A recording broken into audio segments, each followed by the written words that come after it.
Hello friends, आप सभी का एक बार फिर से स्वागत है हमारे यूट्यूब चैनल उत्थान क्लासेस में। हमने कल एक अध्याय शुरू किया था जिसका नाम था गुरुत्वाकर्षण बल। हमने वह आधा चैप्टर फिनिश कर लिया था। अभी उससे आगे पढ़ेंगे और उससे आगे की चीज़ों के बारे में जानेंगे। जैसे हमने मुक्त पतन तक पढ़ लिया था। स्मॉल जी गुरुत्व त्वरण के बारे में हमने उसकी वैल्यू तक निकाल लिया था और वैल्यू के बारे में पता कर लिया था। उससे आगे हमारे और काफ़ी सारे टॉपिक हैं, जैसे गुरुत्वीय त्वरण पृथ्वी के गुरुत्वीय बल के प्रभाव में वस्तुओं की गति, द्रव्यमान, भार, वस्तु पर चंद्रमा का भार और प्रणव तथा दाब, और एक आता है उत्प्लावकता, और सबसे अंतिम है आर्किमिडीज का सिद्धांत। तो आज हम ये पूरा चैप्टर फिनिश करेंगे। तो आइए आगे बढ़ते हैं और शुरू करते हैं आज की क्लास। तो हमने कल स्मॉल जी तक की वैल्यू निकाल ली थी, जो आपके पास निकल के आई थी 9.8 मीटर पर सेकंड स्क्वायर। अब उससे आगे हम चलते हैं। उससे आगे का टॉपिक है पृथ्वी के गुरुत्वीय बल के प्रभाव में वस्तुओं की गति। तो वस्तुओं की गति कैसे होती है पृथ्वी के गुरुत्वीय बल के प्रभाव में? तो हम जानते हैं, हमने कल पढ़ा था कि वस्तु मुक्त पतन में त्वरण का अनुभव करती है। जो हमने स्मॉल जी निकाली थी वैल्यू, वही उसका पृथ्वी का गुरुत्वीय त्वरण है। गुरुत्वीय त्वरण की वैल्यू कितनी निकाली थी हमने? 9.8 मीटर पर सेकंड स्क्वायर। क्योंकि पृथ्वी के निकट जी का मान स्थिर रहता है। स्थिर मतलब ज़्यादातर अधिकतम रहता है, पृथ्वी के निकट स्थिर रहता है, एक जैसा रहता है, समान रहता है। अतः एक समान त्वरित गति से सभी समीकरण त्वरण एक स्थान पर जी रखने पर भी मान्य होते हैं। जैसे हमारे गति के 3 समीकरण होते हैं, जो हमने पिछली क्लासों में पढ़े थे, पिछली कक्षाओं चैप्टर्स में पढ़े थे कि गति के 3 समीकरण थे। तो गैलीलियोज के थे जो 3 समीकरण। एक था v बराबर u plus A T, second वाला था s बराबर U T plus half A T square, और लास्ट वाला था v स्क्वायर बराबर U A square plus 2as, जैसा यहाँ पर दर्शाया गया है। यहाँ पर आपको दिखाई दे रहा होगा ये वाला। यहाँ पर ये पहला वाला ये है, सेकंड वन ये, और थर्ड वन लास्ट वन ये वाला। तो यहाँ पर ये तीनों दर्शाए गए हैं, गति के तीनों समीकरण हैं। तो इसमें हम जो एक समान त्वरित गति से सभी समीकरण जो हैं उनका त्वरण एक रखा हुआ है, तो उसके स्थान पर अगर हम जी रख लें तो हमारे समीकरण क्या हो जाएंगे? हमारे समीकरण फिर क्या हो जाएंगे? तो हमारे समीकरण हो जाएंगे a बराबर जी रखने पर। तो पहला समीकरण है हमारा v बराबर u प्लस ए टी, लेकिन a की जगह जी रखेंगे तो क्या हो जाएगा? u plus G T. और सेकेंड वन वाला है s बराबर यू टी प्लस 1/2, a की जगह जी रखेंगे तो जी टी स्क्वेयर, ये हो जाएगा। और जो लास्ट वाला है, लास्ट वाला क्या है? v स्क्वेयर बराबर u स्क्वेयर प्लस 2as। तो a की जगह फिर हम यहाँ पर g रखेंगे तो क्या हो जाएगा? 2gs। तो हम यहाँ पर कहने का मतलब है, जो पृथ्वी के गुरुत्वीय बल के प्रभाव में वस्तुओं की गति होगी, तो वहाँ त्वरण a न काम करके क्या काम करेगा? g। तो a की जगह हम g रख लेंगे, और g का मान हमने नियत निकाल रखा है। कल हमने जो परिकलन किया था g की वैल्यू का, तो वो निकल के आया था 9.8 मीटर प्रति सेकंड स्क्वायर, ये निकल के आया था। तो आइए अब हम इससे कुछ थोड़े बहुत सवाल सॉल्व कर लेते हैं। कैसे होता है, इन्हें कैसे रखते हैं, इन्हें कैसे फिट करते हैं सूत्र को। तो आइए जान लेते हैं। यहाँ पर ये एक उदाहरण दिया हुआ है, एग्जाम्पल दिया हुआ है, उदाहरण नंबर 10.2 करके। तो यहाँ पर लिखा है, एक कार किसी कगार से गिरकर 0.5 सेकंड में धरती पर आ गिरती है। परिकलन में सरलता के लिए जी का मान 10 मान लिया गया है। वैसे 9.8 होता है, यहाँ पर 10 मान लिया है। तो उसमें 3 वैल्यूज़ बतानी है, यानी कि 3 पॉइंटों में उसने पूछा है। तो पहला पॉइंट है, धरती पर टकराते समय कार की चाल क्या होगी, यानी कि अंतिम वेग v बराबर क्या होगा। हमारे स्टार्टिंग पॉइंट u होता है। स्टार्टिंग पॉइंट क्या होता है? u होता है। और दूसरा उसने पूछा है कि 0.5 सेकंड के दौरान इसकी औसत चाल क्या होगी। औसत चाल बराबर क्या होती है हमारे पास? औसत चाल भी निकाल लेंगे। औसत चाल निकालेंगे। फिर उसके बाद लास्ट दिया हुआ है उसने, लास्ट में कहा है कि धरती की कगार पर कितनी ऊंचाई पर, धरती से जो कगार है जहाँ से वो वस्तु गिरी है या कार गिर रही है उसकी हाइट कितनी है। तो आइए चलते हैं, आगे बढ़ते हैं और देखते हैं यहाँ पर हमें क्या क्या दिया हुआ है। पहले तो हम वो देख लेते हैं। तो यहाँ पर दिया हुआ है, सर्वप्रथम क्या दिया हुआ है, समय दिया हुआ है, t बराबर कितना दिया है, 0.5 सेकेंड। फिर उसके बाद प्रारंभिक वेग कितना है, यानी कि u कितना है। अगर मान लीजिए u स्टार्टिंग पॉइंट जो होता है वो हमेशा 0 रहता है ज़्यादातर सभी वस्तुओं का, या तो दिया होगा, बताया होगा कि वह इतनी चाल से चल रहा है। मान लीजिए कोई वस्तु है, या मान लीजिए जैसे कोई भी कार है, वह 50 किलोमीटर प्रति घंटे की रफ्तार से चल रही है, लेकिन उसमें फिर हमने कुछ वृद्धि कर दी, मान लीजिए समय अनुसार कुछ वृद्धि कर दी। मान लीजिए उसकी स्पीड अब हमने 60 मीटर प्रति सेकंड के हिसाब से कर दी, 60 किलोमीटर प्रति घंटे की रफ्तार कर दी उसकी, तो वह उसका अंतिम वेग हो जाएगा। स्टार्टिंग पॉइंट वहाँ से हो जाएगा जहाँ से वो बता रहा है, तो स्टार्टिंग पॉइंट वहाँ पर 50 हो जाएगा। लेकिन अगर हमें नहीं बताया गया है तो हम क्या मान लेंगे, उसे अपनी तरफ से 0 मान लेंगे, क्योंकि उसमें नहीं बताया गया है। अभी इसने कहा कि कार गिर रही है कगार से, तो कगार से जब गिरना स्टार्ट हुआ होगा तो वहाँ पर उसकी स्टार्टिंग पॉइंट तो 0 होगा ना, स्टार्टिंग वेग तो 0 होगा, तो वहाँ पर उसने u को क्या मान लिया है, 0 मान लिया है। u को क्या माना है, 0 मान लिया है। अब गुरुत्वीय त्वरण उसने बताया है कि हमें सरल करने के लिए 9.8 न मान के, 9.8 न मान के उसने क्या माना है, 10 मान लिया है सीधा सीधा। तो कार का त्वरण कितना हो गया हमारे पास, 10। तो अब हम क्या चलते हैं, हमें यह बताया गया कि v बराबर u प्लस जी टी, यहाँ पर ए टी लिखा है, इसने बदला नहीं है, लेकिन हमारे हिसाब से क्या हो जाएगा, u प्लस जी टी। तो v हमें निकालना है, v हमें निकालना है, और u कितना है हमारा 0, और g की वैल्यू कितनी दी है हमने 10, और t कितना हुआ है 0.5 सेकेंड। तो अगर इस सम को सॉल्व करते हैं तो 0 रह जाएगा, 10 का गुणा 0.5 से करेंगे तो कितना आ जाएगा, 5 मीटर प्रति सेकेंड। कितना आ जाएगा, v कितना आ जाएगा, जो लास्ट पॉइंट होगा, जो लास्ट वेग होगा उसका, उसकी चाल कितनी होगी लास्ट पॉइंट पर, 5 मीटर प्रति सेकंड की उसकी अंतिम चाल होगी।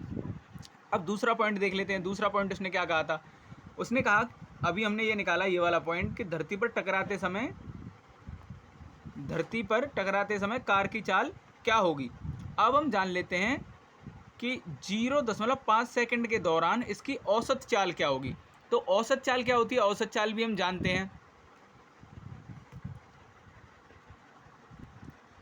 तो औसत चाल हमारे पास होती है, औसत चाल को क्या लिखते हैं, औसत चाल बराबर v प्लस यू बाई 2, कितनी होती है, u बाई 2।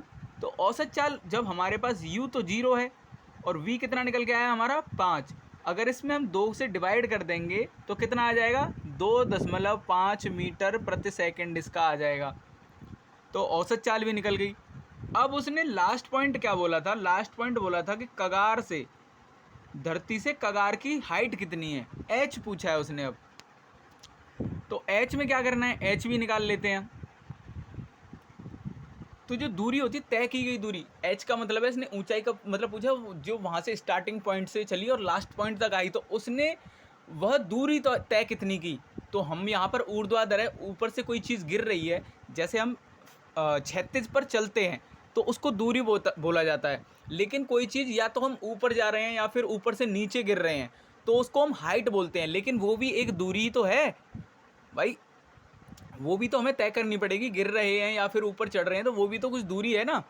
तो उसी हिसाब से उसने कहा है कि हाइट बताइए। तो हाइट का हमारे पास फॉर्मूला क्या है, हाइट का फॉर्मूला है s बराबर U T plus half A T square. क्या है, हाफ ए टी स्क्वायर। तो u बराबर 0, तो t की वैल्यू भी 0 हो जाएगी, प्लस 1/2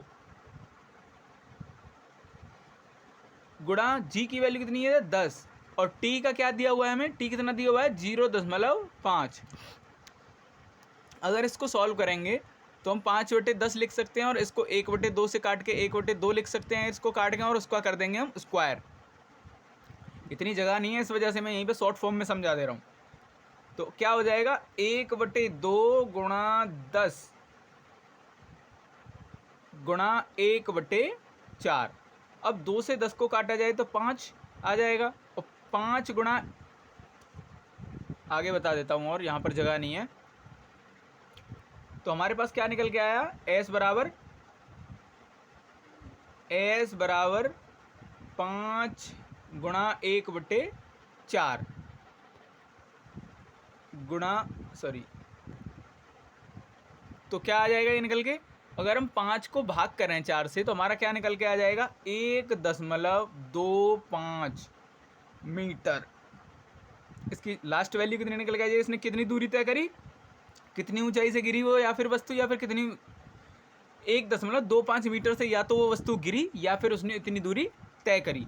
तो ऐसे ही ये सारे एक ही सवाल में आपको तीनों जो फॉर्मूलाज हैं वो फिट करके बताया मैंने, और इस सवाल में जैसे उसने पूछा उसी हिसाब से। तो ऐसे ही इसमें एक और सवाल दिया हुआ है, आप चाहें तो वो कर सकते हैं अपने अभ्यास के लिए। तो आइए आपका समय ज़्यादा न लेते हुए आगे चलते हैं और जानते हैं आगे का टॉपिक क्या है। तो आगे का टॉपिक है द्रव्यमान, यानी कि मास। द्रव्यमान को बोलते हैं मास। तो मास क्या होता है, मास के बारे में जान लेते हैं। तो द्रव्यमान किसी वस्तु का वह मूल गुण होता है। क्या होता है, जो द्रव्यमान होता है वह किसी वस्तु का वह मूल गुण होता है, उस पदार्थ के त्वरण का विरोध करता है। यह जो द्रव्यमान किसी वस्तु का मूल गुण होता है, गुण होता है मूल वाला, मूल गुण होता है द्रव्यमान किसी भी वस्तु का, तो यह उस पदार्थ के त्वरण का विरोध करता है। किसी भी वस्तु का द्रव्यमान उसके वजन और भार से पता चलता है। मान लीजिए अगर कोई वस्तु भारी है तो उसका द्रव्यमान भी ज़्यादा होना स्वाभाविक बात है। द्रव्यमान पूर्ण रूप से पदार्थ की मात्रा पर निर्भर करता है। वस्तु का जो द्रव्यमान होता है हमेशा समान रहता है। आप कहीं भी चले जाइए, कैसा भी होगा, द्रव्यमान हमेशा सेम ही रहने वाला है। द्रव्यमान ना घटता है ना बढ़ता है, एक जैसा है, स्थिर रहता है। जो आपका वेट होता है वो या तो किसी स्थान पर घट जाता है या फिर किसी स्थान पर बढ़ जाता है, वो जी की वैल्यू पे डिपेंडेंट है। लेकिन ये जो द्रव्यमान है वो द्रव्यमान किसी भी परिस्थिति के अनुसार चेंज नहीं होता। द्रव्यमान का ऐसा ही मात्रक किलोग्राम होता है, इसे किलोग्राम में नापते हैं। और जो हमारा भार होता है, भार को हम हमेशा न्यूटन में नापते हैं। किस में नापते हैं, न्यूटन में। तो द्रव्यमान हमने समझा कि द्रव्यमान किसी भी वस्तु का वह मूल गुण होता है। द्रव्यमान किसी भी वस्तु का मूल गुण होता है, यह उस पदार्थ के त्वरण का विरोध करता है। त्वरण मतलब स्मॉल जी जो होती है, स्मॉल जी का विरोध करता है। किसी भी वस्तु का द्रव्यमान उसके वजन और भार से पता चलता है। अगर मान लीजिए कोई वस्तु भारी होगी तो उसका द्रव्यमान भी ज़्यादा हो सकता है। द्रव्यमान पूर्ण रूप से पदार्थ की मात्रा पर निर्भर करता है। जो पदार्थ की क्या मात्रा है उसी के साथ उस पर निर्भर करेगा द्रव्यमान आपका वस्तु का। तो जो वस्तु का द्रव्यमान होता है हमेशा समान रहता है, यानी कि कहीं भी चले जाओ आप, अगर यहाँ पृथ्वी पर हो तो भी द्रव्यमान सेम रहेगा, मार्स पे चले जाओ तो भी समान रहेगा, चंद्रमा पर चले जाओ तो भी समान ही रहने वाला है। मास कभी चेंज नहीं होता। लेकिन वेट जो भार होता है वो पृथ्वी पर कुछ और होगा, मंगल पर कुछ और होगा, और चंद्रमा पर कुछ और होगा। तो वो चेंज होता रहता है क्योंकि वो जी पर डिपेंडेड है। लेकिन द्रव्यमान जी पर डिपेंडेड नहीं है, इसलिए द्रव्यमान जो होता है हमेशा समान रहता है और इसका मात्रक किलोग्राम है। हम इसे किलोग्राम में नापते हैं। आइए आगे बढ़ते हैं। आगे का टॉपिक है भार। आगे का टॉपिक क्या है, भार। भार को बोलते हैं हम वेट। क्या बोलते हैं, वेट। तो किसी वस्तु का भार वह बल है जिससे यह वस्तु पृथ्वी की ओर आकर्षित होती है। मतलब पृथ्वी, जो कोई वस्तु है, वस्तु का भार कौन सा बल है, वह बल है जो जिससे वह वस्तु अब पृथ्वी की ओर आकर्षित हो रही है। या फिर ये कहें कि पृथ्वी जिस बल से उसे अपनी ओर आकर्षित कर रही है, वही बल वस्तु का भार है। बल हमेशा द्रव्यमान और त्वरण का गुणनफल होता है। तो इन दोनों का मल्टीप्लाई होता है, द्रव्यमान का और त्वरण का। तो त्वरण हमारे पास क्या होता है, तो त्वरण को हम यहाँ पर ए न मान के हमेशा, क्योंकि हम पृथ्वी के बारे में परिकलन कर रहे हैं, पृथ्वी पर हैं, तो हम क्या लगाएंगे, स्मॉल जी। जी फॉर गुरुत्वीय त्वरण। एक जो कैपिटल जी बताया था तो वो क्या था, वो गुरुत्वीय सार्वत्रिक नियतांक था। तो उसमें न जाकर हम कौन सी वाले में चल रहे हैं, स्मॉल जी में। तो उसका क्या है, गुरुत्वीय त्वरण नाम है उसका। तो हम बल को कैसे डिनोट करते हैं, हमने अभी पीछे पढ़ा था कि बल बराबर बल जो होता है F बराबर ma होता है। हम अभी पीछे पढ़ के आए हैं कि बल F बराबर ma होता है, लेकिन पृथ्वी की ओर आकर्षित हो रही है तो पृथ्वी का त्वरण क्या है g। तो हम a को क्या मान लेंगे, g मान लेंगे। a बराबर क्या मान लेंगे, g। तो a की जगह g पुट कर देंगे तो क्या हो जाएगा, F बराबर mg। और यहाँ पर फोर्स है, लेकिन हम बात कर रहे हैं वेट की, वजन की। वजन की स्पेलिंग होती है वेट। तो हम वेट जो भार होता है उसको W से डिनोट करते हैं। किससे डिनोट करते हैं, W से। तो जो आपका भार है वह किसके बराबर है, उस बल के बराबर है। तो बल को हम क्या माना है, हमने बल को हमने माना है F। लेकिन होना क्या चाहिए हमारे पास, हम क्या किसके बारे में पढ़ रहे हैं, वेट के बारे में। तो हम F बराबर W होता है, तो F की जगह हम क्या रख लेंगे, W। तो वह क्या हो जाएगा, W बराबर mg। क्या हो जाएगा, W बराबर mg। ठीक है। तो हमारे पास ये इसका सूत्र भी निकल के आ गया कि भार का हम कैसे निकालते हैं। अब इससे हम थोड़ा आगे बढ़ें तो क्योंकि वस्तु एक भार का बल है, वस्तु का भार एक बल है जिससे यह पृथ्वी की ओर आकर्षित होता है, तो इसलिए क्योंकि इसमें आपने देखा होगा भार वो जो काम कैसा कर रहा है, भाई जो भार है एक बल है और वो काम कैसे कर रहा है, जो आपका गुरुत्वीय त्वरण है वो अपने जिस वेट को अपनी तरफ खींच रहा है, यानी कि ऊर्ध्वाधर दिशा में नीचे की ओर काम कर रहा है। वो बल किधर काम कर रहा है, ऊर्ध्वाधर दिशा में नीचे की ओर कार्य कर रहा है। तो इसमें एक समान जो निश्चित दिशा दी हुई है, इसलिए यह सदिश राशि है, क्योंकि इसमें दिशा भी दी हुई है, उस हिसाब से यह एक सदिश राशि हुई। और इसका जो मात्रक होता है वही होता है जो फोर्स का होता है। फोर्स का मात्रक हम पीछे पढ़ चुके हैं, न्यूटन होता है। तो वेट का मात्रक भी क्या हुआ, न्यूटन। वेट को किस में नापते हैं, न्यूटन में। आइए अब और आगे जान लेते हैं। आगे का टॉपिक क्या है, आगे का टॉपिक है हमारा कि वस्तु का चंद्रमा पर भार कितना होगा। वस्तु का चंद्रमा पर भार कितना होगा पृथ्वी के सापेक्ष। मान लीजिए पृथ्वी पर क्या द्रव्यमान है, मान लीजिए किसी वस्तु का पृथ्वी यार कोई इंसान मान लीजिए मेरा वेट 60 kg है, तो मेरा पृथ्वी पर वेट कितना है, 60 kg। लेकिन चंद्रमा पर कितना होगा, हम ये कैसे निकालेंगे, तो आइए उसके बारे में जान लेते हैं। तो सर्वप्रथम कुछ चंद्रमा के बारे में जानते हैं, उसके बाद में हम चंद्रमा पर भार के बारे में जानेंगे। तो पृथ्वी पर किसी वस्तु का भार वह बल है जिससे पृथ्वी उस वस्तु को अपनी ओर आकर्षित करती है। इसी प्रकार चंद्रमा पर भी कुछ न कुछ फोर्स काम करता है, गुरुत्वाकर्षण बल उसका भी होता है, तो वह भी किसी वस्तु को अपनी ओर आकर्षित करती है, जिससे चंद्रमा। अच्छा, चंद्रमा का द्रव्यमान पृथ्वी की अपेक्षा कम होता है। कम क्यों होता है, क्योंकि चंद्रमा वस्तुओं पर कम आकर्षण बल लगाती है। इसी वजह से, क्योंकि चंद्रमा का जो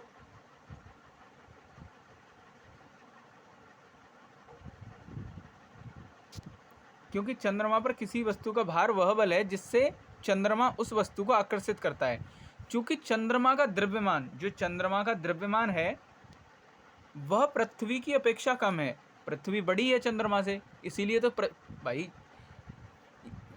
अर्थ क्या है, अर्थ एक प्लेनेट है, जबकि चंद्रमा क्या है, मतलब पृथ्वी तो एक ग्रह है, लेकिन जो चंद्रमा क्या है, वह एक उपग्रह है। तो जाहिर सी बात है कि वो उससे छोटा होगा और उसका द्रव्यमान भी उससे कम होगा। तो इसी कारण वस्तुओं पर लगने वाला आकर्षण बल भी कम होता है, क्योंकि उसका द्रव्यमान कम है पृथ्वी की अपेक्षा। तो उसका जो आकर्षण बल होगा जो उसके द्वारा वस्तुओं पर लगाया जाएगा वह भी पृथ्वी की अपेक्षा कम ही होगा।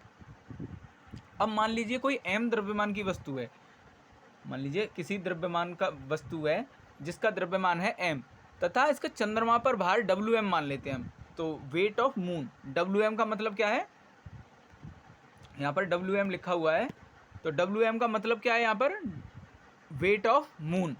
इसलिए चंद्रमा का द्रव्यमान क्या हो जाएगा, चंद्रमा का द्रव्यमान हमने मान लिया मास ऑफ मून। क्या मान लिया, मास ऑफ मून। और इसकी त्रिज्या रेडियस ऑफ मून Rm मान लिया। तो जो हमारे पास पहले एक सूत्र था, हमने जो पढ़ा था कि F बराबर capital G M E M upon R E square.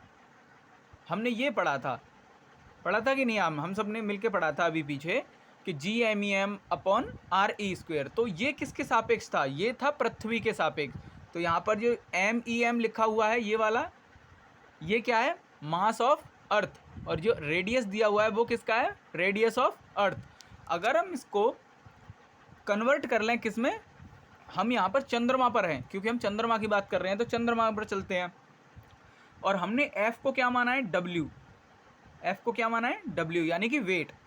वहाँ पर फोर्स था, तो यहाँ पर फोर्स और जो आपका भार है वो दोनों एक ही काम कर रहे हैं, क्योंकि भार भी तो एक फोर्स है, वो उसी बल से तो आकर्षित कर रही है कोई भी चीज़ उसको। जैसे मान लीजिए या पृथ्वी करे या फिर चंद्रमा करे या फिर मंगल करे, कोई भी चीज़ अपनी ओर आकर्षित कर रही है तो वह भी वेट है। तो इस अगर सूत्र में हम इसको फिट करें, चंद्रमा पर चले हम, तो चंद्रमा का क्या हो जाएगा? चंद्रमा का हो जाएगा आपका, चंद्रमा पर हो जाएगा WM, यानी कि वेट ऑफ मून बराबर GMM, यानी कि mass of moon into M, यानी कि किसको माना था हमने? M किसको माना था? जो वस्तु है उसका द्रव्यमान। और RM, यानी कि रेडियस ऑफ मून। इसका कर दें हम स्क्वायर। अब हम जानते हैं यहाँ पर, ये तो हमारा हो गया, ये यहाँ पर इसने भी लिखा हुआ है, ये लिखा है WM बराबर GMM into M upon RM का स्क्वायर। अब लेकिन यहाँ पर हमें कुछ चीज़ों का पता होना काफ़ी ज़रूरी है, जैसे चंद्रमा का द्रव्यमान। हमने पीछे कहा, तो मैंने तुम्हें बताया था कि पृथ्वी का द्रव्यमान और पृथ्वी का रेडियस आपको याद करना बहुत ज़्यादा ज़रूरी है। मैंने ये बताया था आपको, क्योंकि कई बार क्या होता है कि जो क्वेश्चंस दिए होते हैं उसमें पृथ्वी का द्रव्यमान या फिर त्रिज्या नहीं दी होती है, क्योंकि पता है कि यहाँ ये हमेशा नियत रहती है और ये बच्चों को याद करनी पड़ती है इसी वजह से। तो ऐसे ही चंद्रमा का द्रव्यमान कितना होता है? चंद्रमा का द्रव्यमान कितना है वह पहले ही निकाला जा चुका है और उसका नियत दिया हुआ है। तो चंद्रमा का द्रव्यमान है 7.36 गुणा 10⁻22 किलोग्राम, और उसका रेडियस जो त्रिज्या है वो कितनी है? 1.74 गुणा 10⁻6 मीटर। तो इस सब को हम अगर इस सूत्र में रख दें, जो हमने सूत्र निकाला था, तो हमारा जो निकल के आएगा, क्या निकल के आएगा? चलिए उसमें रख लेते हैं पहले, और हम इसका उससे डिफरेंस निकालेंगे, उसके बराबर में रखेंगे, पृथ्वी के बराबर में। तो पृथ्वी से परिकलन करेंगे इसका। तो आइए देखते हैं। तो हमने जब इसको सॉल्व करते हैं, जैसे मान लीजिए हमने जैसे यहाँ पर ये दिखाया गया है WE, यानी कि वेट ऑफ अर्थ। अगर इसमें हम रखते हैं, इसको निकालते हैं, सॉल्व करते हैं, M रखते हैं, मास ऑफ अर्थ रखते हैं, और रेडियस ऑफ अर्थ रखते हैं, इसको निकालते हैं, तो इसको जो सॉल्व करने के बाद में निकल के आता है, ये वैल्यू निकल के आती है, ये वाली WE बराबर 1.474 into 10⁻11 into G into M, यानी कि हमें मास उसका तो पता नहीं है, वस्तु का केवल M पता है, और G हमारे साथ नियतांक है इसका। अगर हम समान वेट रख भी लें इसका मान जो है, तो उससे भी कोई फ़र्क नहीं पड़ेगा, क्योंकि हमें अगर उसका भी निकालना है, तो क्योंकि ये तो हमेशा एक ही जगह रहता है, ये सार्वत्रिक नियतांक है, तो ये तो मून पर भी सेम ही रहेगा। अब हम बात करते हैं वेट ऑफ मून वाले की। वेट ऑफ मून बराबर GMM into M upon RM square. अगर हम इसको, जो वैल्यू अभी मैंने बताई थी आपको, ऊपर चार्ट में दिखाई थी, वो वैल्यू इसमें रखते हैं और इसको सॉल्व करते हैं, तो इसको क्या निकल के आता है? ये वाली वैल्यू निकल के आती है इसकी 2.431 इंटू 10⁻10 G इंटू M। अगर हम इन दोनों को अब समीकरण 1 और समीकरण 2 मान लेते हैं, इसे मान लेते हैं समीकरण 1 और इसे मान लेते हैं समीकरण 2। जब इन दोनों को हम भाग देते हैं, इन दोनों को हम भाग दें एक दूसरे से, देखो यहाँ पर भाग दिया हुआ है, तो G से G कट जाएगा, M से M कट जाएगा, तो इन्हें लिखना भी ज़रूरी नहीं है। ये लो, ये मैंने लिख भी दिया और काट भी दिया। आप कंफ्यूज हो रहे होगे कि यहाँ पर तो GM लिखा हुआ है, यहाँ पर GM नहीं है, तो वो GM से GM फिनिश हो गया। अब हम इसको भाग दें यदि, तो हमारे पास क्या वैल्यू निकल के आती है? WM अपॉन WE बराबर 1.65 निकल के आती है, जो 1/6 के बराबर है। किसके बराबर है? 1/6 के बराबर है।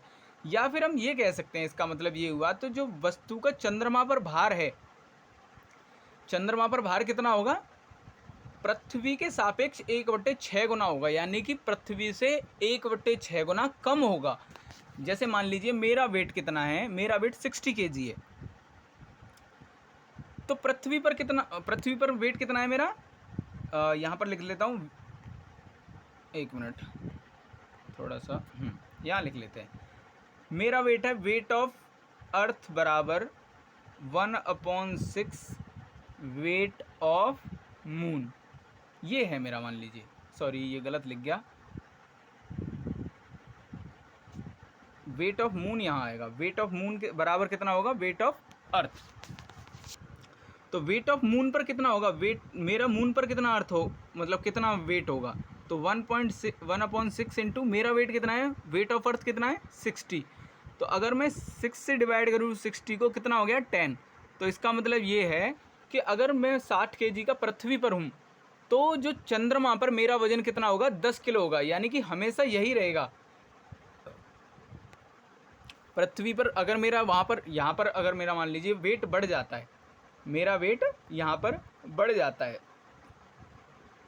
तो हमारा फॉर्मूला यही रहने वाला है हर जगह। अब वेट अगर निकालना है तो मून पर किसी भी वस्तु का, मान लीजिए आपका वेट 90 kg है, या फिर मेरा वेट बढ़ के 90 kg हो गया, तो हमारा फॉर्मूला वही रहने वाला है 90 kg। तो अगर अब हम 6 का डिवाइड करें 90 से, तो कितना हो जाएगा, तो 15 6 या 90, तो अब मेरा वेट वहाँ पर कितना हो जाएगा, 15 kg हो जाएगा कि नहीं हो जाएगा। तो बड़ा ही सिंपल फॉर्मूला है, इसको भी थोड़ा याद रखना है। और जो मैं प्रॉपर्टी मैंने बताई हैं, जैसे वेट ऑफ अर्थ है, वेट और रेडियस ऑफ अर्थ है, रेडियस ऑफ मून है, वेट ऑफ मून है, तो इन सबको प्लीज़ याद कर लें। यह ऐसा है, कभी कभी ऐसा हो जाता है, कभी कभी मूड में आ जाता है, कभी जो एग्जामिनर होता है वह कभी कभी नहीं लिखता है, वैसे लिखता है लेकिन कभी कभी नहीं लिखता है, तो आपके लिए प्रॉब्लम हो जाएगी। तो क्या है, 2-4 चीज़ और एक्स्ट्रा याद कर लेंगे तो आपके लिए ही अच्छा है। यहाँ पर ये दर्शाया भी गया है, यहाँ पर ये चार्ट भी दिया हुआ है, ये वाला, यहाँ से आप देख सकते हैं और याद भी कर सकते हैं, ये वाला ये चार्ट दिया हुआ है यहाँ से। तो आइए और आगे बढ़ते हैं। अभी हमने द्रव्यमान तथा भार के बारे में जान लिया, उसके बाद में हमने वस्तु का जो है चंद्रमा पर भार भी जान लिया कि भार क्या होता है। तो पृथ्वी के सापेक्ष कितना होता है, 1/6 गुना होता है। अब हम और आगे चलते हैं। आगे का टॉपिक है हमारा बड़ा ही अच्छा और ज़बरदस्त टॉपिक है, जिसका नाम है प्रणोद और दाब, प्रणोद तथा दाब। तो आइए प्रणोद तथा दाब के बारे में पढ़ लेते हैं। क्या पढ़ना है हमें, प्रणोद तथा दाब। आखिरकार प्रणोद होता क्या है, तो किसी वस्तु के सतह के लंबवत लगने वाला बल प्रणोद कहलाता है। किसी भी वस्तु की सतह के लंबवत लगने वाला बल प्रणोद कहलाता है। प्रणोद होता क्या है कि किसी भी कोई भी वस्तु है, मान लीजिए उसकी सतह के लंबवत लगने वाला बल प्रणोद कहलाता है। अब सतह क्या होती है, मान लीजिए आप ऊर्ध्वाधर खड़े हैं, तो आपका जितना भी वेट है सारा का सारा, मान लीजिए आपने देखा होगा किसी भी आप रेगिस्तान में खड़े हैं, या फिर जहाँ पर रेत ज़्यादा है, रेतीला एरिया है, मान लीजिए रेत बहुत ज़्यादा है वहाँ पे, तो अगर आप रेत पर खड़े होते हैं तो आपने देखा होगा आपके पैर धंस जाते हैं, उसमें धीरे धीरे धंसने लगते हैं। तो जो हमारा बॉडी वेट है वो सारा का सारा जितना भी है, जो बल लग रहा है हमें, जो जी का मान काम कर रहा है, वो कहाँ से काम कर रहा है, वो केवल पैरों से काम कर रहा है। तो हमको ज़्यादा से ज़्यादा एक ही जगह पर नीचे की ओर फोर्स काम कर रहा है, लंबवत काम कर रहा है। लेकिन अगर हम सीधा उस पर लेट जाएं, उसी रेत पर अगर हम लेट जाएं, तो जो हमारी बॉडी का जो वेट है वो डिवाइड हो जाएगा, केवल पैरों में नहीं लेकर पूरी की पूरी बॉडी जो हमारी होगी उस पर हल्का हल्का डिवाइड हो जाएगा। तो हमने देखेंगे, फिर आप देखेंगे कि हम उसमें नीचे की ओर बहुत कम धंस रहे हैं। क्यों? क्योंकि जो वस्तु की सतह पर जो बल लग रहा है वह उसके लंबवत कम लग रहा है, उसके सापेक्ष जो होता है, पैर जैसे हम खड़े हैं उसके सापेक्ष बहुत कम लगता है। तो वही बल यहाँ पर बताया गया है, उसी को प्रणोद कहते हैं। कौन से बल को कहते हैं?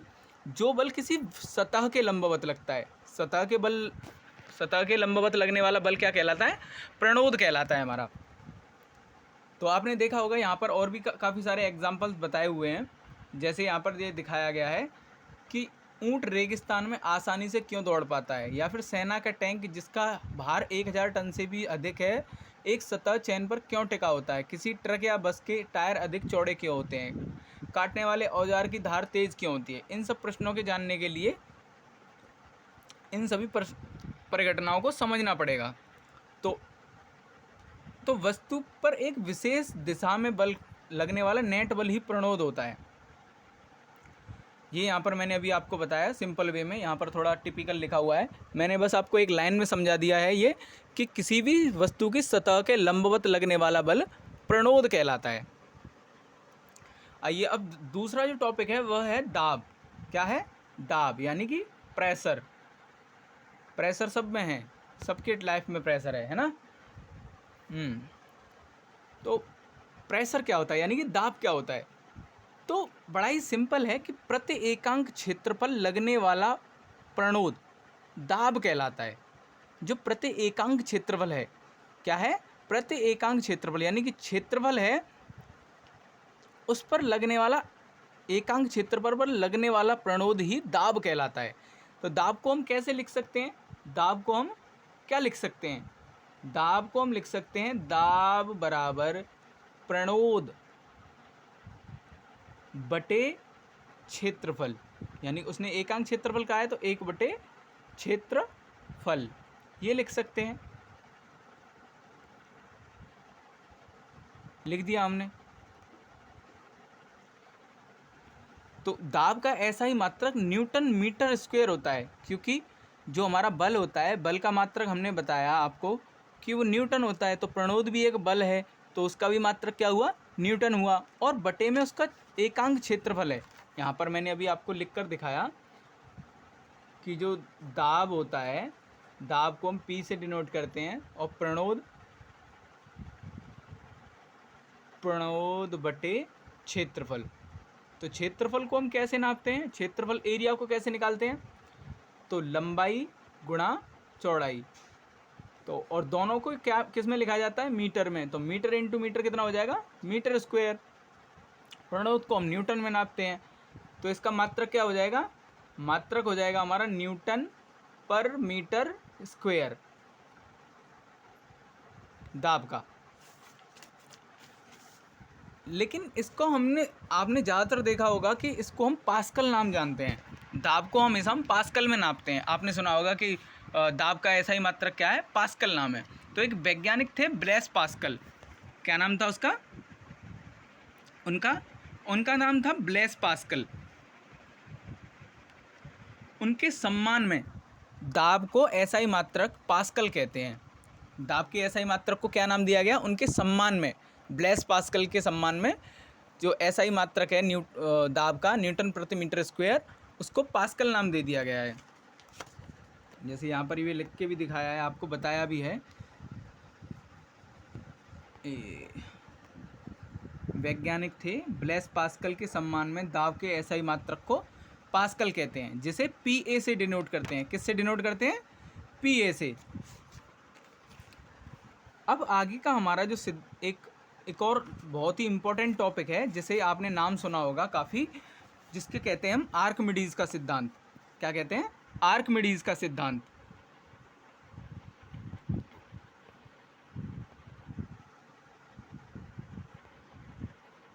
एक मिनट, सॉरी, उससे पहले एक और टॉपिक रह जाता है जिसका नाम है उत्प्लावकता। क्या रह जाता है? उत्प्लावकता। तो उत्प्लावकता के बारे में जान लेते हैं उससे पहले कुछ। तो उत्प्लावकता क्या होती है?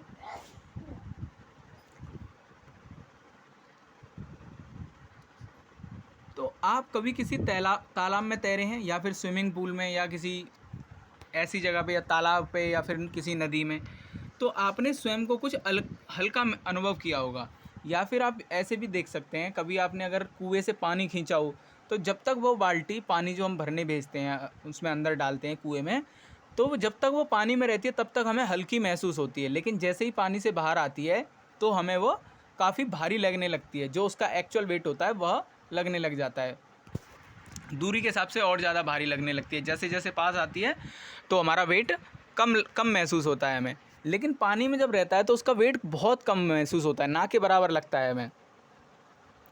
अगर आपने ऐसा नहीं देखा है तो कभी आप एक्सपीरियंस कीजिएगा, किसी भी जगह पे आप नहा रहे हो, जैसे तालाब में नहा रहे हो, किसी भी तालाब में, तो आप एक ज़्यादा सा वेट लीजिए जो आप नहीं उठा सकते हो, वो पानी में किसी तरफ डाल दीजिए। जैसे मान लीजिए आप 100 किलो वज़न पृथ्वी पर ठीक से नहीं उठा सकते, आप उठा के सर पर नहीं रख सकते, लेकिन 100 किलो जी वज़न जो है आप अगर पानी में उठाएंगे तो बड़ी आसानी से उठा पाएंगे, उसे उठा सकते हैं। लेकिन पानी से बाहर मत आने देना उसे, क्योंकि पानी से जैसे ऊपर आएगा वो तुरंत फिर वह आपको भारी लगने लगेगा। इस वजह से पानी के अंदर ही उठा के देखिए, तो पानी के अंदर वो आपको काफ़ी हल्का महसूस होगा। तो उत्प्लावकता क्या होती है, आइए उसके बारे में जान लेते हैं। जैसे आपने देखा होगा कि लोहे तथा स्टील का बना जलयान समुद्र के पानी में नहीं डूबता है, लेकिन जैसे ही हम कोई स्टील या फिर किसी कील का टुकड़ा अगर किसी पानी में डालें तो वो तुरंत ही डूब जाता है।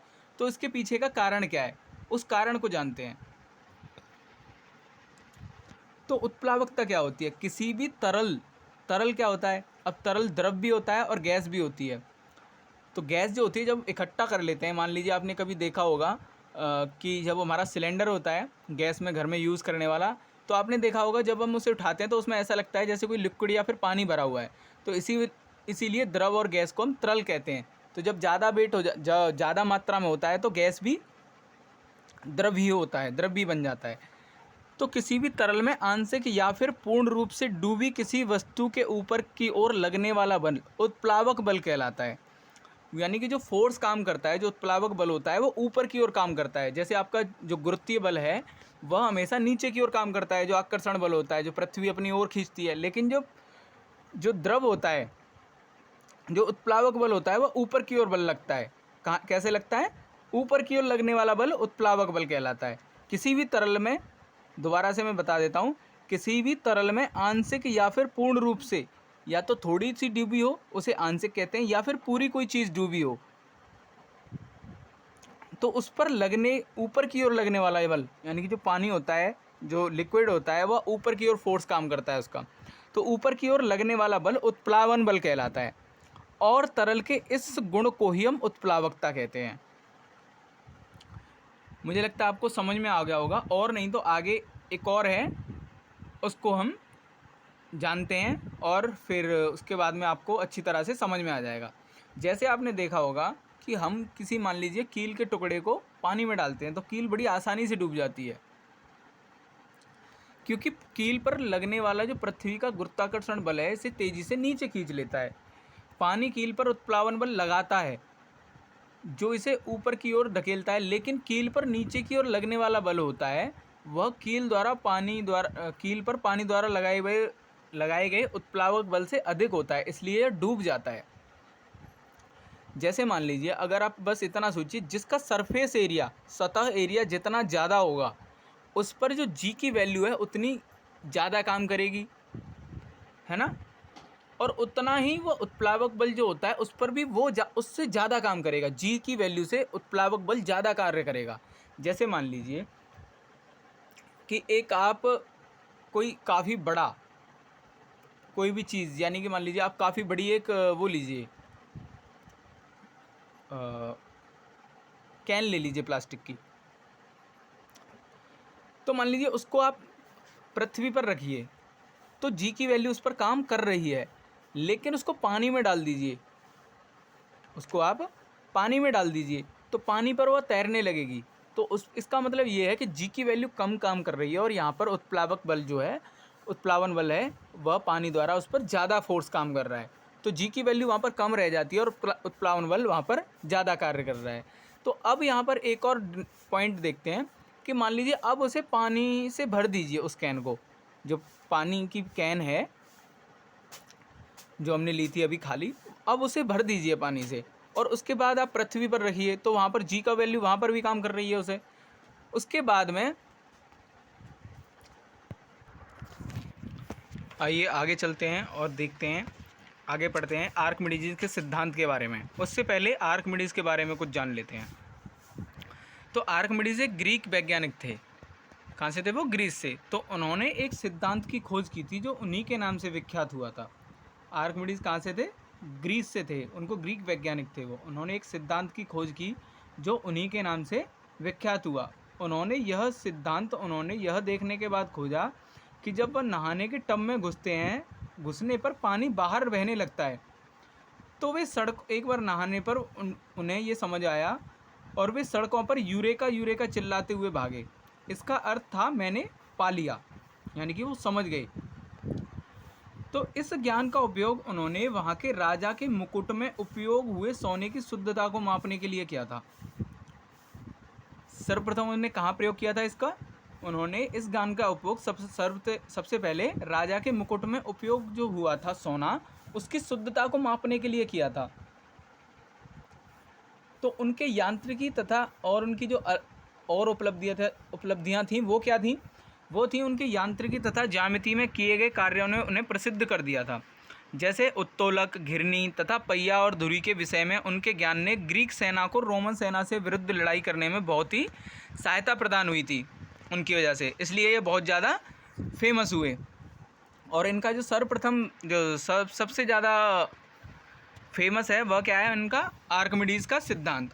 तो आइए आर्किमिडीज़ के सिद्धांत के बारे में जान लेते हैं कि आर्किमिडीज़ का सिद्धांत क्या है।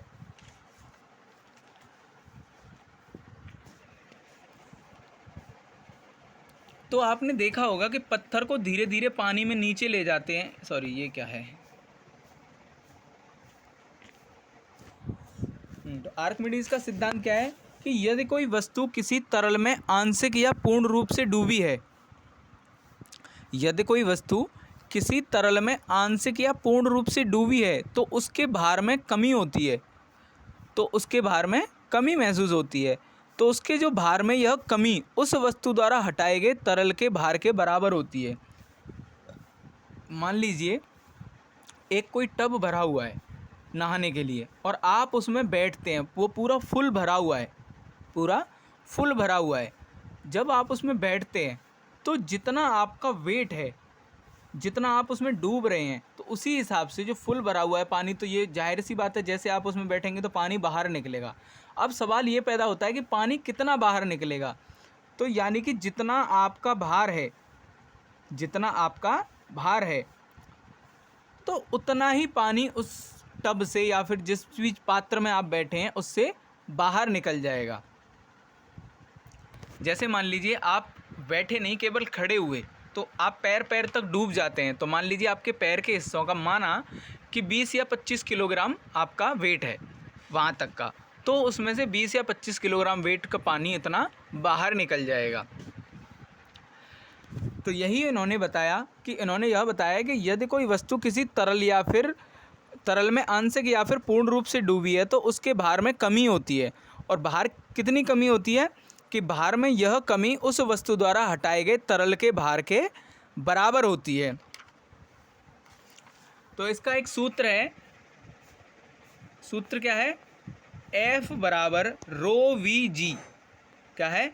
F बराबर रो वी जी, जहाँ पर जो V है वो V क्या है? V वस्तु का वह आयतन है जो तरल में डूबा हुआ है, और रो तरल का घनत्व है। रो क्या है? तरल का घनत्व। इसमें शायद नहीं दर्शाया गया है, वैसे इसका होता है F बराबर रो वी जी, जहाँ पर जो V जो दर्शाया गया है, ये वाला V क्या है? यह वस्तु का आयतन है। कौन सी वस्तु का? जो तरल में डूबी हुई है। और रो क्या है? रो तरल का घनत्व है, डेंसिटी। क्या है? डेंसिटी ऑफ तरल, यानी मान लीजिए वाटर है तो वाटर मान लीजिए डेंसिटी ऑफ वाटर। जी क्या है? जी हमारा गुरुत्वीय जनित त्वरण है। तो इसका फॉर्मूला क्या है? F बराबर रो वी जी, जिसकी वजह से हम किसी भी चीज़ की शुद्धता का भी परिकलन इसी सूत्र से करते हैं।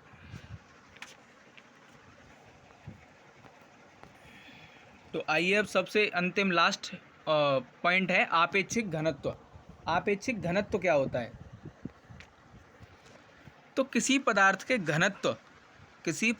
घनत्व तथा जल के घनत्व का अनुपात उस पदार्थ का आपेक्षिक घनत्व कहलाता है। तो मान लीजिए किसी भी पदार्थ का हमें घनत्व ज्ञात करना है, तो वो कैसे निकालेंगे? आपेक्षिक घनत्व। आपेक्षिक घनत्व क्या होता है? मान लीजिए कि घनत्व का जो इसमें लिखा हुआ है, मान यहाँ पर ये बताया गया है कि किसी भी वस्तु का घनत्व उसके प्रति एकांक आयतन के द्रव्यमान को कहते हैं। ये केवल घनत्व है, आपेक्षिक घनत्व नहीं है। घनत्व क्या होता है? किसी वस्तु का घनत्व उसके प्रति एकांक आयतन के द्रव्यमान को कहते हैं, प्रति एकांक आयतन का द्रव्यमान, तो ये घनत्व कहलाता है। लेकिन आपेक्षिक घनत्व क्या होता है? आपेक्षिक घनत्व ये होता है कि किसी भी पदार्थ के घनत्व को पानी के घनत्व की तुलना में व्यक्त करना ही आपेक्षिक घनत्व कहलाता है। यानी कि अगर हम किसी का घनत्व, आपेक्षिक घनत्व निकाल रहे हैं, तो हमें क्या निकालना पड़ेगा? किसके सापेक्ष निकालना पड़ेगा? किसके आपेक्षिक निकालना पड़ेगा? पानी के सापेक्षिक में ज़्यादातर। अर्थात आप ये कह सकते हैं कि किसी पदार्थ के घनत्व तथा जल के घनत्व का अनुपात उस पदार्थ का आपेक्षिक घनत्व कहलाता है। यानी कि जिस भी पदार्थ का हमें घनत्व है मालूम है और उसके आपेक्षिक घनत्व, उन दोनों का अनुपात, किसका अनुपात रखना पड़ेगा हमें? पदार्थ का घनत्व बटे जल का घनत्व। क्या हो जाएगा हमारे पास? उस पदार्थ का आपेक्षिक घनत्व हो जाएगा। जैसे मान लीजिए यहाँ पर ये लिखा हुआ है कि आपेक्षिक घनत्व क्या है? आपेक्षिक घनत्व ये है कि किसी पदार्थ का घनत्व बटे पानी का घनत्व, तो इन दोनों का यह अनुपात है। पदार्थ का घनत्व का और पानी के घनत्व का अनुपात आपेक्षिक अनुपात कहलाता है। जैसे मान लीजिए यहाँ पर इसका एक ये फॉर्मूला है आपका जी, ये याद रखना है आपको, इससे सवाल आते हैं आपकी परीक्षा में। तो यहाँ पर ये सवाल दिया हुआ है, उदाहरण 10.7, यानी कि चांदी का आपेक्षिक घनत्व 10.8 है और पानी का 10 की पावर 3 किलोग्राम पर मीटर क्यूब घनत्व है। तो ऐसा ही मात्रक में चांदी का घनत्व क्या होगा? ये तो आपेक्षिक घनत्व बताया गया है।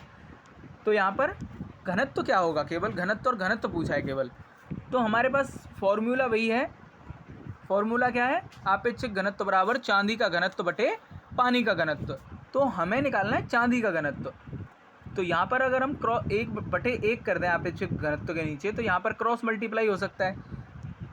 क्रॉस मल्टीप्लाई करेंगे तो आपेक्षिक घनत्व गुणा पानी का घनत्व बराबर चांदी का घनत्व हो जाएगा।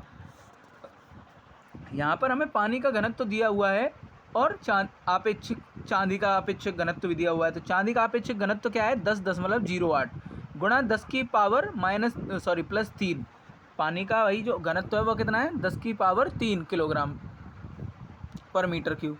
तो ये किसका घनत्व आ गया हमारे पास? चांदी का घनत्व निकल के आ गया।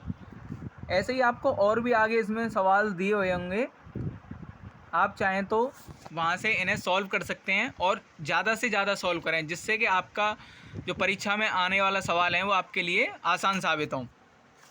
तो जितनी आप मेहनत करेंगे आने वाली परीक्षा आपके लिए उतनी ही सरल हो जाएगी। तो हमारे आज का जो चैप्टर है वो यहीं पर फिनिश होता है। अगर आपको कोई भी PDF की प्रॉब्लम है तो PDF हमने आपको प्रोवाइड करा दी है, जिसकी लिंक आपके डिस्क्रिप्शन बॉक्स में दी हुई है, जो हमारे टेलीग्राम चैनल से मिल जाएगी आपको। और टेलीग्राम चैनल को भी प्लीज़ सब्सक्राइब कर लें। और अगर ये वीडियो आपको अच्छी लगी हो, आपको लगती है अच्छी, तो प्लीज़ लाइक कर दें और शेयर भी करें ज़्यादा से ज़्यादा लोगों को, और चैनल को सब्सक्राइब कर लें और अपने दोस्तों को भी कहें कि इस चैनल को सब्सक्राइब कर लें। तो ठीक है, आगे मिलते हैं आगे की क्लास में। जय हिंद।